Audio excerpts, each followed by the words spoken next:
I'm turning 28 in a week, and I honestly have no idea what I'm doing with my life. Hello, welcome back to my YouTube channel. I am Lekh Uthaiah. I am your Femina Miss India Punjab 2022. I am a model, I am a content creator, and I am the founder of ELEKHTRA, which is a pageant training and modeling institute for which we currently are taking one-on-one sessions. I take a session almost every day, thanks to all the wonderful aspirants who trust in me and want to draft their introductions with me, learn ramp walk with me, learn their question and answer skills with me, and so on and so forth. All of that is in the description, so make sure you check it out, and I hope I will meet you very soon. I know that I haven't posted on YouTube for a really long time, and there are multiple reasons for it. And although I know that everybody who watches me here, the audience that I have built, especially with my long form content, are aspirants, I feel like I just want to be vulnerable in this video and for once talk about me and not think about whether this video is definitely going to be purposeful or value driven. I have no script for this video. That goes on to show that this is going to be like a FaceTime call where we're just going to be ranting, and I hope you're ready for it. Every time I turn a year older, I have an existential crisis, but more than that, what I do is actually reflect on the year that has been. A lot of people do that for New Year's. I do too, but my actual reflection to see what did I learn in the year that I have lived comes about a week before my birthday, and I am turning 28 in a week, and these are some of the realizations I've had. I actually quit my PR job, which was a corporate job I was doing. It gave me a lot of flexibility to continue pageant coaching or to do content creation. I was working as a consultant, so I was just doing it part-time, which means I just went 3 days of the week. And although I didn't enjoy the job, because every time you, as an entrepreneur or like someone with an entrepreneurial spirit, if you are someone who is working for someone else, it keeps playing in your mind that I could do all of this for myself and build something for myself. So when my management shifted, I was like, you know what, I'm gonna quit, because I was gonna get married in 3 more months after that, and I thought if not now then never. I've always wanted to see whether I could become a content creator and actually earn serious money from it full time. So I did that in March 2025. We are currently in June 2026, so I can officially say that I've been working for myself for the last 14, 15, 16 months, and the journey has been quite interesting. But before I tell you the pros, I feel like I should tell you the cons, because nobody really talks about it. To a lot of people, this might seem like the dream life, right? You're working for yourself, you get to post little videos and get paid serious money for it. And I was lucky enough to be signed by another agency. I already had one who were pitching for me. In India, basically, how the creator economy works and how you can get serious brand deals and serious money is when you get signed by certain agencies who do influencer marketing. So they represent you exclusively and then pitch you in the roster that they have to brands. Brands trust these PR agencies who do influencer marketing because they don't want to reach out to them individually. There are currently 500 million Instagram accounts in India in itself. And so you're just really like a drop in the ocean. You know how you'd hear people saying up to every second person is a content creator? Well, that's just because it has no entry barrier, you know, like a lot of other jobs where you need a certain kind of a degree to be a teacher. You need to do B.Ed or M.Ed, or if you want to go into managerial positions, you have to do like your B.Com or BBA or an MBA, but content creation literally has no entry barriers. So anybody can start. And I'll tell you where the realization hit that this was not something that I should be doing full time, because I'm really wasting my potential.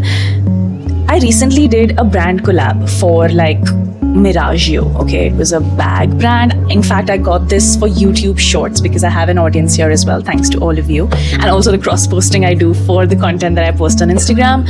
And I did the video. I think it was a really great video. I will like link it here somewhere, you know, you'll see it pop. Just go watch it if you can.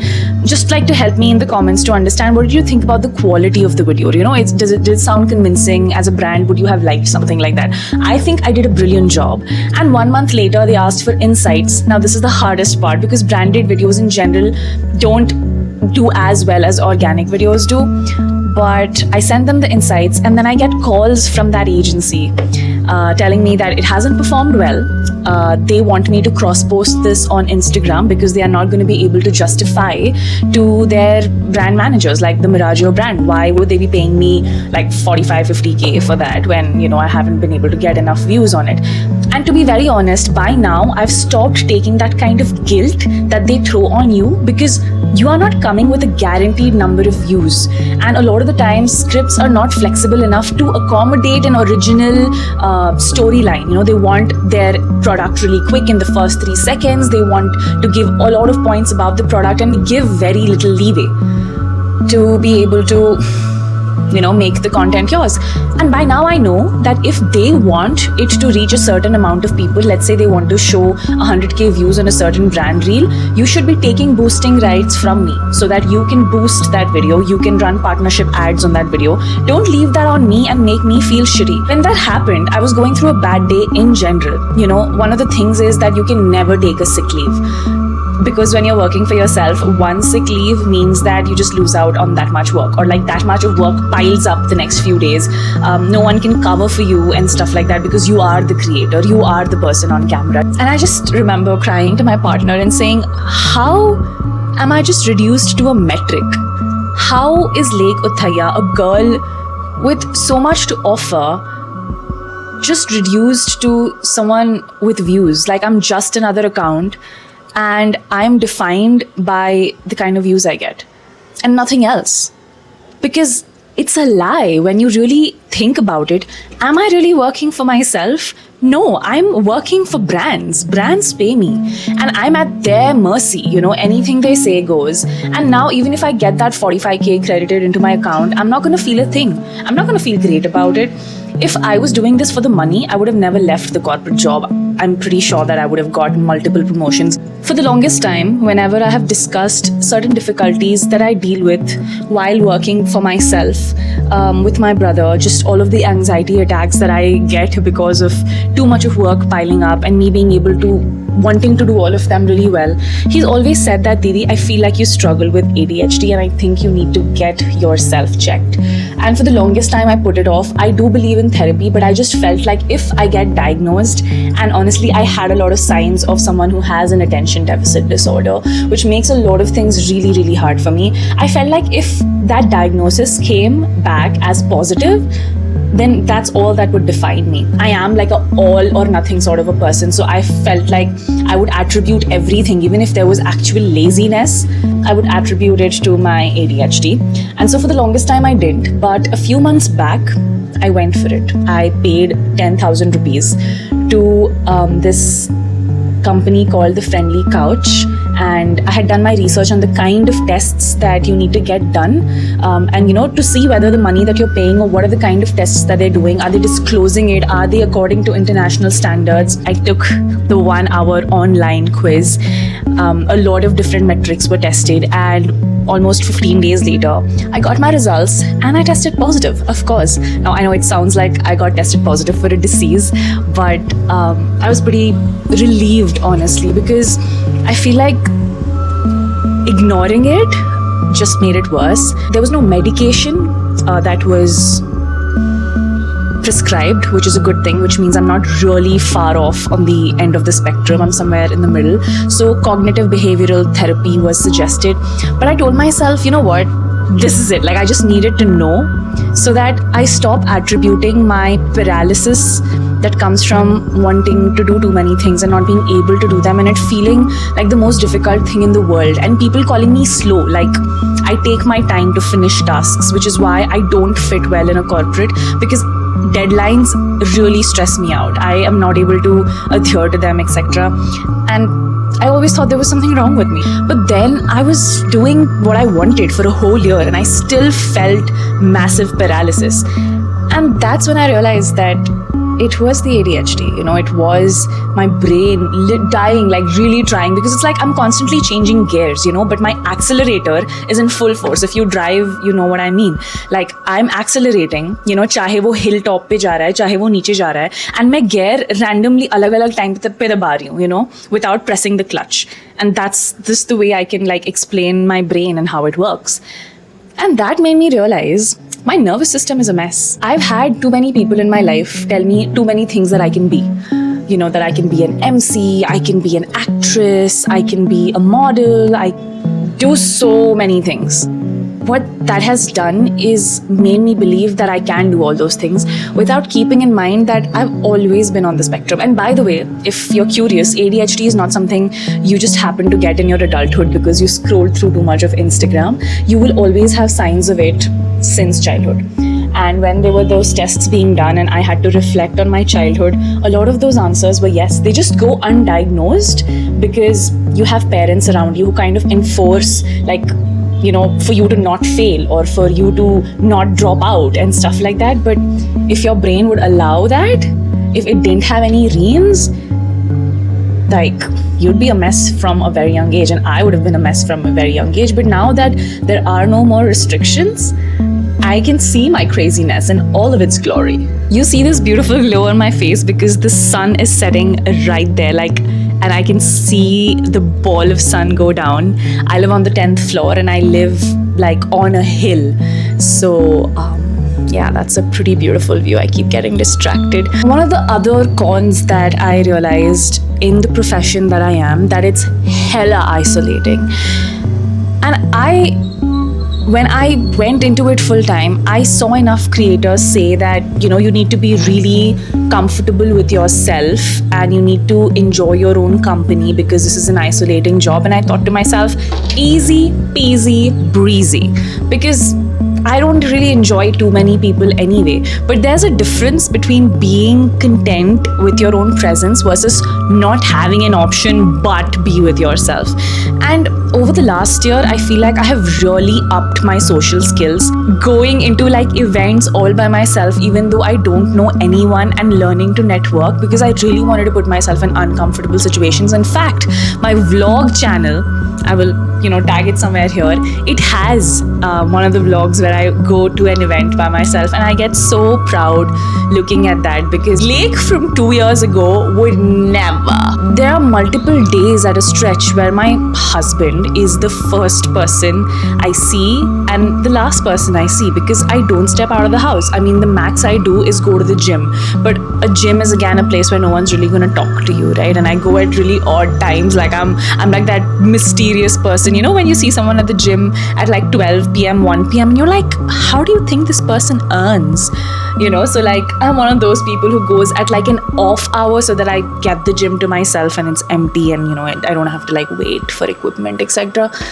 But apart from that, nothing else. Unfortunately, because I've been this ambitious girl who's like constantly tried so many new things, has constantly been moving cities, and her job is very different than her peers, I don't really have a large group of friends. And the friends that I do have, I can only see them on the weekends. And it's not the same because I'm someone who has individual friends. Like I can make a list of people who, you know, I call my friends, but they are all not a group. The weekends also are reserved for my partner and I to go out and do things, and that's when we also visit our parents, etc. I started to glamorize the office life again.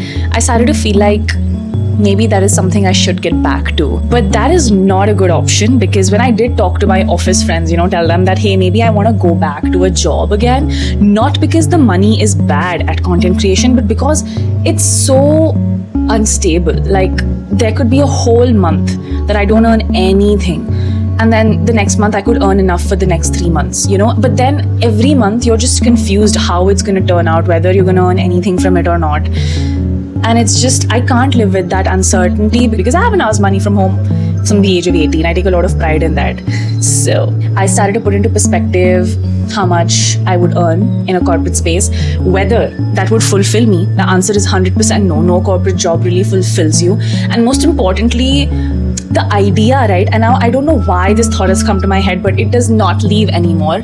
The idea that as human beings, we have to sit in front of a screen for 8 to 9 hours really depresses me. And I feel like I can do better than that. And now if corporate is not an option, what else can I do? And as I was talking to my friend, I hit the realization that I've been coaching, right, pageant contestants anyway. A lot of people have asked me, why don't you like start up a full-blown institute? There isn't really a good one in Bangalore. You have the experience for it. It does take a lot of your time and energy and your life, right? You're defined by your institute because you need to take care of it like it is your baby. And I was just like, I don't think I want to commit to something like that. I don't mind taking the one-on-one sessions that I do where I interact with you all on the laptop and stuff like that. But, batches, doing the whole thing over and over, not having a life for myself, not being able to do anything impromptu because the batches are scheduled and the timings are fixed. It's too much. Like, I don't think anybody should live such a rigid life. What if I start teaching? Now, I know it's not easy for sure, but my mother has been a teacher like all her life ever since I was born. She says that she gets to stay young because of her kids. I don't mind teaching the same syllabus over and over because I will be able to create an impact. A teacher's job is purposeful in itself. And I don't think that me going back to like corporate is gonna make me purposeful in any way. It's gonna make me feel unfulfilled when I'm gonna spend the weekends, like a Saturday and Sunday, which I get, to then create purposeful content or whatever. So all of my content work is gonna get shifted to the weekends. And then I'm gonna have no time for myself. And I tend to do this a lot, block in every single hour of the day, of the week, of the month, of the year, so much so that I can't really think for myself. And I don't think that's the way women are supposed to live. I think the kind of 9-to-5 work environment was created for men, by men, clearly, because they were the firsts in the workforce, in manufacturing, factories, etc. But I'm not saying women are supposed to stay at home, God forbid. But I think we need to have a more flexible timing. And entrepreneurship would have been a way out, except my ADHD doesn't let me do that. I need some sort of enforcement, and most importantly, I need some sort of joy, some sort of people around, knowing that when I put my head on my bed, I've created some kind of impact. And teaching just seems like it. My partner did say, why don't you try corporate training? And sure, but am I really going to be helping people? Is anybody going to remember me? I'm just going to be another session that people take in the middle of the work that they do, thinking, my God, I have 3 meetings after that and I have to send this report. Abhi bloody training bhi chal raha hai. I don't want that. I want young kids, who are going to look up to me. People who, of course, I'm teaching a subject, but I'm also teaching life lessons with it. And yeah, the batches are going to change from time to time. And will that tie me down? 100%. You can't just take off whenever you want. But I want that regularity. And that's what nobody really understands. And I find it really hard for myself to explain this to, that I need a schedule. What seems like freedom right now isn't really freedom. It's basically jail in my head. I'm gonna give the whole of June to really think about it. But another thing that has been really, really bothering me is the type of content that I've been putting up on Instagram. I have been trying to grow on Instagram for a very, very long time. And I didn't understand niches and stuff like that, so I tried everything. But skits really took off back in 2022. Yeah, the end of 2022. And I stuck to doing skits, playing characters and doing acting. And I built my audience through that. Except I'm not the same person all the time. And I wanted to kind of have the audience grow with me. But every time I posted something meaningful, something about my life, they didn't know me for who Lekh was. They know this meme page, someone who just makes them laugh, someone with a cute face. And so when I would post something about myself, I would just have people unfollow me because they were like, we don't know who this is. And I kept going back to comedy content because when you are earning from this full time especially, it can get really tricky for you to continue to get low views and still get brand deals. I would post my life. I would post about things that mattered to me, and not constantly always force myself to be funny, play different characters, because it was great when I was also looking to be an actor, because I was auditioning and it helped me get into different mindsets of different characters. But life is so different right now, and I'm gonna have so much that I will want to talk about and no audience really. So here's another thing that I'm really, really afraid of, because I've started to post lifestyle content about the experiences that I have, about the products that I use, about the life that I'm living, and the views have severely dropped. And I'm confident that, I can bring them back up and just warm the audience up to what I have been posting, but I don't know when that day will be or if that will ever happen. And that could really mean just the end of my content creation era, because I'm so tired of being worried about whether people find me interesting or people find me meaningful, or why won't they engage with me if I talk about my life. Like, fuck that. Respectfully, I just want to put up what I want, what I like, what I enjoy. And if that makes me lose all followers, so be it. If that leaves with only 4 people commenting on every post of mine, so be it. I'm just so tired of chasing validation. And if I think about it, I have chased validation pretty much all my earning career time. I started earning in 2021, like full time with like solid money. And that was through the job at Infosys. I did not want to do that job. I was just doing it so that I would earn enough money to be able to spend on Miss India. But I quit a year later. And 2022, again, pageants, getting someone else to see you as a winner, to like you, etc. 2022 end was modeling again, hoping that the casting directors get you as the right fit for their brand. Again, a lot of auditions, and came content creation. And I think pageant coaching is the only space where I was not looking for people, I was not chasing views, but just wanting to share information. And that's why I keep coming back, because I feel like this makes me feel the most at home. This makes me feel like somebody cares, that what I'm doing is somewhat meaningful. It might be helpful for somebody.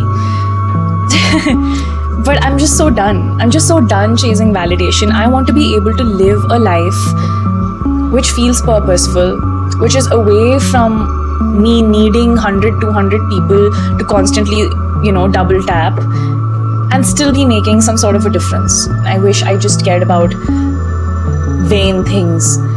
But unfortunately, that is not me. I'm so sorry that the lighting has gone horribly bad. But yeah, I think that's where I'm at currently. I'm going on a trip in a few days. Hopefully, I will have some sort of a revelation in the 10 days that I'm away from the country.